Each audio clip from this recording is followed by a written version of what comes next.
Halo teman-teman semua, di sini saya Muhammad Fajar Fajrianur akan merangkum buku yang berjudul Wisdom from Rural Java, Ethic and Worldview.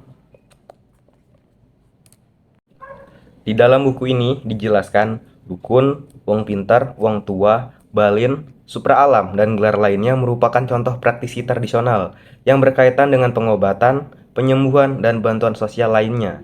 Sebagai studi pendahuluan, penelitian ini mengeksplorasi para praktisi tradisional yang karakteristiknya bertentangan dengan dokter umum yang disebutkan oleh peneliti sebelumnya. Dengan memperjelas penggunaan gelar mereka, menelusuri keberadaan mereka, memahami cara hidup mereka, dan menemukan pandangan dunia yang mendasari sikap dan cara hidup mereka. Dibutuhkan waktu yang lama untuk mengubah pandangan seseorang atau komunitas dan segala upaya untuk memaksakan perubahan yang cepat dalam menimbulkan konflik. Ketika Islam menyebar ke Jawa, penduduk telah dipengaruhi oleh agama Hindu dan memiliki pemahaman lokal yang sangat kuat. Oleh karena itu, para sufi yang menyebarkan Islam ke seluruh Jawa mengakomodasi kepercayaan lokal dan melalui proses sinkretis membentuk ritual Jawa menjadi lebih Islami. Sebaliknya, kelompok wong pinter menganggap tokoh-tokoh agama tersebut sebagai kelompok ekstremis. Dengan pandangan dunia yang sikap komentar yang terlalu sempit, para pemuka agama ini dianggap meremehkan ilmu orang lain dan menganggap diri mereka paling berilmu. Para wong pintar mempunyai pemahaman tersendiri mengenai kebenaran agama yang menjadi dasar tindakan mereka. Menarik untuk menelaah keunikan pandangan hidup wong pintar yang di kalangan masyarakat umum dianggap baik hati dan sangat dihormati. Namun di sisi lain mempunyai pandangan hidup unik yang berbeda dengan anggota masyarakat lainnya dan bertentangan dengan tokoh agama tertentu. Pemahaman yang komprehensif tentang pandangan dunia ini menawarkan harapan yang lebih besar untuk mematahkan pola pikir makro wong pintar dibandingkan membatasi presentasi pada individu tertentu. Tujuan umum penelitian ini adalah untuk mengetahui pola pikir dan pandangan hidup masyarakat Jawa serta melengkapi penelitian yang sudah ada. Seperti terlihat di atas, banyak literatur dari berbagai akademisi yang membahas pandangan masyarakat Jawa termasuk para dukun dan praktisi kesehatan tradisional lainnya. Beberapa aktivitasnya menyerupai ritual pengendalian diri yang terdapat di kalangan masyarakat Jawa, antara lain puasa mutih, ngerowot, dan ngebleng. Dalam kurun waktu yang lama, telah terjadi pergeseran yang disebabkan oleh perubahan sejarah dalam kepercayaan masyarakat Jawa.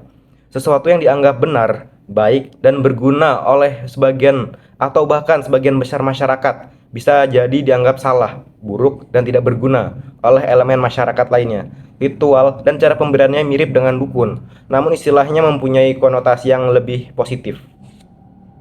Lanjut ke studi tentang dukun orang pintar. Jawa telah benar-benar menjadi magnet bagi para peneliti dengan minat pada budayanya, termasuk model penyembuhan tradisional yang ada pada masyarakatnya. Salah satu alasan untuk ini adalah karena orang Jawa adalah pulau yang terbesar dari kelompok etnis Indonesia dengan kekayaan sosial budaya yang kompleks.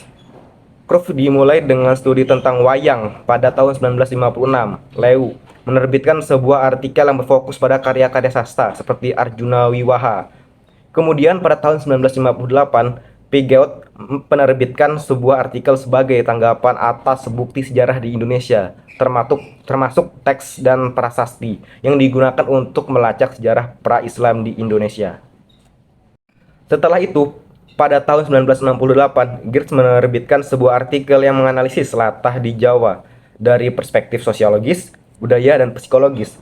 Artikel-artikel berikut mengeksplorasi budaya Jawa, seperti artikel yang berfokus pada komunitas ludruk, bagaimana komunitas ini membuat harmoni dengan lingkungan dan pemegangan seseorang selamatan, dan Dewey menggunakan fungsi selamatan untuk mendukung kelompok sosial untuk kelompok sosial grup kompleksitas termasuk di daerah perkotaan. Kemudian, Mulder mengklaim bahwa selamatan yang biasanya dipegang oleh komunitas abangan dianggap sebagai ekspresi mistis Jawa yang berorientasi pada hubungan pribadi dan langsung dengan yang satu. Topik artikel lebih lanjut adalah selamatan di Banyuwangi, East Jawa. Selamatan yang pada fokus siklus hidup dan berfungsi sosial tinggi selamatan dengan hubungan dengan leluhur ini. Faktanya itu tercermin dalam karya-karya Eliade, Jordan, Ichiro, Libra, dan juga Chilson dan Kenneth yang menjelajahi sebagai bentuk perdukunan dalam Asia dan Adsen yang membandingkan pengembangan dukun di berbagai suku. Di Indonesia, variasi nama dan keahlian juga dapat ditemukan dalam karya-karya Hyun dan Gates yang keduanya mengidentifikasi aspek-aspek spesifik dari berbagai jenis dukun. Penelitian tentang dukun bayi telah umum termasuk yang dilakukan oleh Anggorodi dan Gaines. Beberapa budaya dan upaya penelitian telah meneliti latar belakang budaya dan pandangan dukun biasanya, yang dikenal sebagai spesialisasi magis umum atau spesialis religius ajaib. Tidak ada penelitian yang ditemukan bahwa secara khusus penelitian pandangan dunia dukun dan lebih khusus lagi dari Wong Pintar ini. Ini menarik sekali dan penting karena di Temanggung, tabib tradisional masih umum meskipun ada kontroversi mengenai pandangan dan pemahaman mereka, terutama penggunaan istilah pinter wong atau wong pintar. Menurut Incayawan dan Winstrop, sistem budaya yang berada dalam memahami kesehatan, penyakit, dan penderitaan memerlukan analisis akademik. Dalam bidang-bidang tersebut, pemahaman tentang kesehatan, penyakit, dan penderitaan ini tentu saja dipengaruhi oleh pandangan dunia yang digunakan oleh masyarakat. Dan pinter wong atau wong pinter ini untuk dilihat, bertindak, dan membantu menyelesaikan masalah dalam masyarakat. Beberapa studi terkait dengan pandangan dunia digambarkan sebagai berikut. Studi tentang pandangan dunia. Struktur melibatkan unsur-unsurnya dan hubungannya yang menghubungkannya.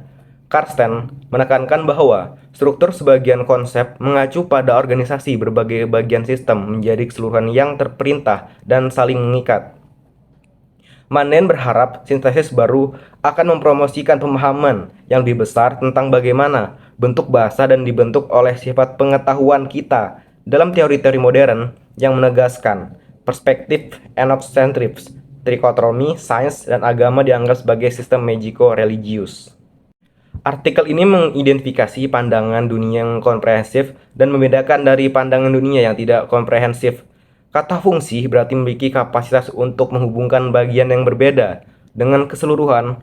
Worldview berfungsi untuk membantu pemegangannya, memahami makna hidup, dan memilih makna terbesar. Mungkin menolak yang sama dan mengadopsi yang baru. Istilah filosofi juga memiliki definisi yang sama, mengacu pada sistem perspektif, pedoman hidup, dan nilai-nilai lainnya.